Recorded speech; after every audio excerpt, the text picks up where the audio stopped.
เรือล่มเรือล่มเรือล่มเรือล่มเฮ้ยเรือล่มไปดูนักข่าวด้วยนักข่าวมาส่งนักข่าวมาเลยใครอ่ะเฮ้ยระวังไหนอ่ะเฮ้ยจมแล้วจมแล้วเรือจมแล้วพี่เฮ้ยไปดูก่อนเร็วมีนักข่าวด้วยไปพี่อ้ำนักข่าวด้วยมันพลิกไปครับม้วนอ่ะหาที่ก่อไว้ควรไปไงวะ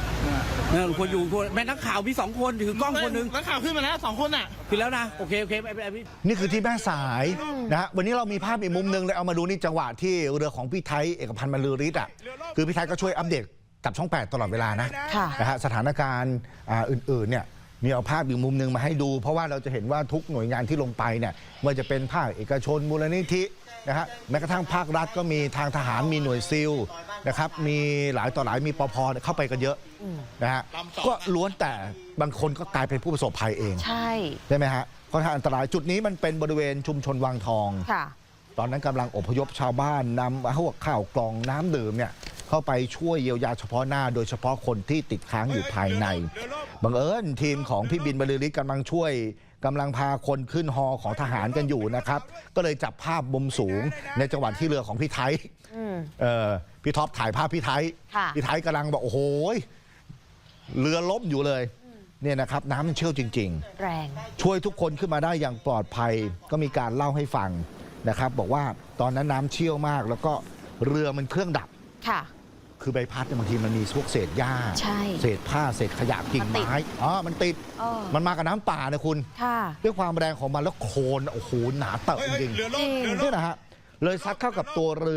อตั้งจังหวะนั้นขวางทางน้ำอยู่ไงแล้วน้ำมันแรงเข้ามาเอียงก็ล่มลงทุกคนก็คือลอยตามกระแสน้ำดีมีชูชีพ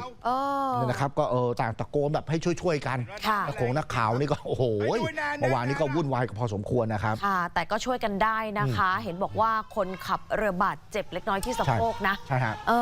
แต่ขณะเดียวกันคุณผู้ชมเมื่อวานนี้ต้องขอบคุณทีมเจ็ตสกีจากหลายสายมีหนึ่งในนั้นค่ะพี่เปิ้ลนาคอนนำทีมเจ็ตสกีของตัวเองมาช่วยลำเลียงผู้ประสบภัยออกจากพื้นที่เพราะยังมีหลายคนที่ติดอยู่ในบ้านยังออกไม่ได้ข้าวปลาก็ไม่ได้กินน้ำก็ไม่ได้ดื่มเนี่ยนะคะและสถานการณ์ถึงขั้นเจ้าตัวว่ายังไงรู้ไหมเจ้าตัวถึงก็บอกว่าเป็นการช่วยน้ำท่วมครั้งที่หนักที่สุดตั้งแต่ปี 54 มาเพราะมีทั้งคนแก่มีทั้งผู้พิการมีทั้งคนป่วยมีทั้งเด็กเล็กที่ต้องฝ่าน้ำที่มันไหลเชี่ยวมากๆลองฟังเสียงพี่เปิ้ลหน่อยค่ะมันไม่ใช่น้ำท่วมธรรมดามันเป็นน้ำหลากเชี่ยวมากเพราะฉะนั้นเนี่ยเจ็ตสกีเนี่ยไม่ใช่ว่ามีแล้วจะขับไปช่วยได้ถ้าไม่ได้มีการฝึกทักษะแบบ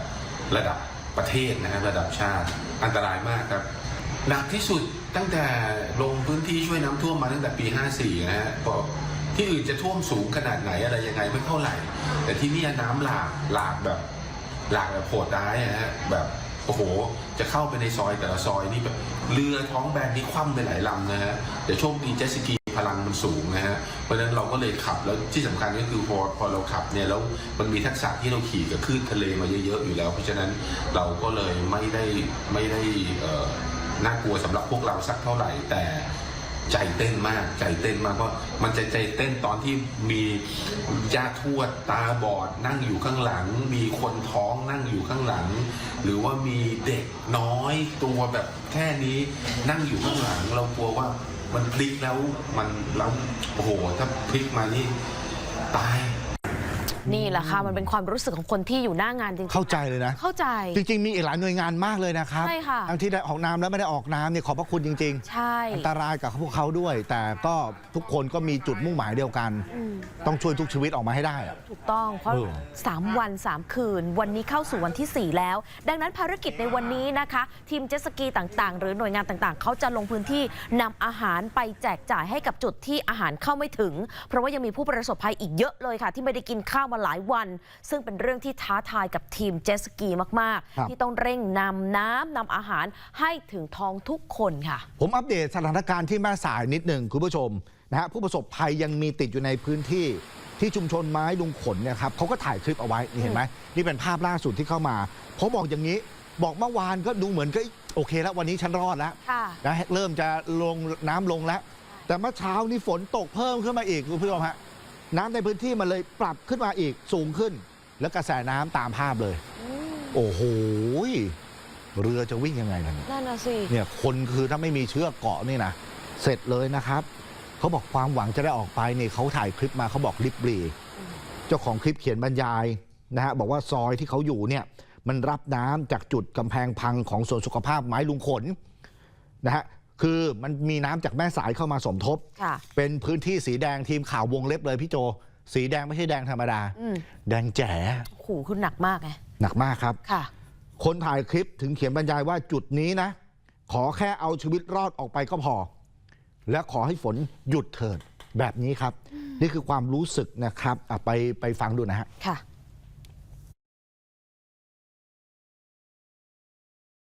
เนี่ยคุณผู้ชมนี่เป็นเสียงภาพบรรยากาศต่างๆนะครับจริงๆก็มีคนเอาเจ็ตสกีเข้าไปนะพยายามนำคนออกมานี่เห็นไหมแล้วมันคว่ำ โอ้ยนี่ โอ้ยตาย จากผู้ที่ประสบภัยอยู่ด้านบนอาคารเนี่ยนะคะ ถ่ายคลิปเอาไว้ แม่น้ำสายตอนนี้ระดับน้ำเพิ่มขึ้นหลายจุดนะฮะชุมชนเหมือนแดงเกาะทรายไม้ลุงขนที่เห็นภาพเนี่ยยังน้ำท่วมอยู่เตือนนิดหนึ่งสะพานข้ามคลองชลประทานเหมืองแดงคุณผู้ชมครับนี่ถูกน้ำซัดขาดแล้วเมื่อวานก็มีรถตกลงไปแบบนี้นะฮะคาดว่าอาจจะเป็นรถที่แบบเขาจอดทิ้งเอาไว้อะแล้วมันมาตามกระแสน้ำแล้วมันมาตรงหัวปักลงตรงสะพานที่มันขาดพอดีนะฮะนี่ครับจุดนี้นะครับซ่อมไม่ได้แล้วนะรถอย่างนี้นะ โอ้ ถ้า เครื่ แช่น้ำ องกระพังหมดแล้วฮะด่านพรมแดนยังเปิดให้ข้ามแต่ห้ามรถผ่านเจ้าหน้าที่ต่างๆหน่วยกู้ภัยหน่วยราชการมูลนิธินะครับตอนนี้ต่างเข้าช่วยเหลือประชาชนนี่ก็เป็นความเคลื่อนไหวบริเวณจุดแม่สายนะ